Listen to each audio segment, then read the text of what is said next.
How to get started in Golf Battle. Are you ready to tee off in Golf Battle and wondering how to get started for the first time?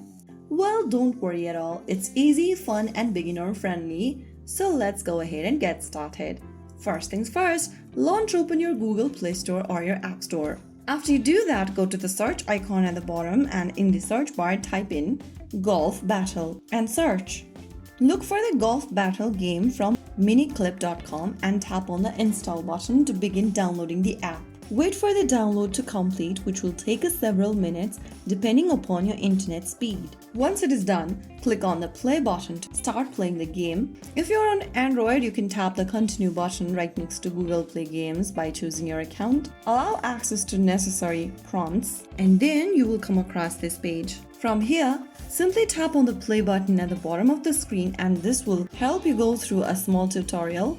Go ahead and complete the tutorial first. After completing, you'll be able to collect some items and now you are inside the main homepage of the game. Now to set up your profile, go ahead and click on your profile icon at the top right corner and then go to the bottom. You can sign in with Facebook account or with Google account in order to get started. Logging in with Facebook or Google helps you save your progress, so go ahead and do that. And that's how you can easily start playing Golf Battle in a simple and straightforward way. Once you get the hang of aiming and power, every match becomes a fun challenge. If you found the video helpful, don't forget to like, share and subscribe to our channel. I will be back again in the next video. Stay tuned till then.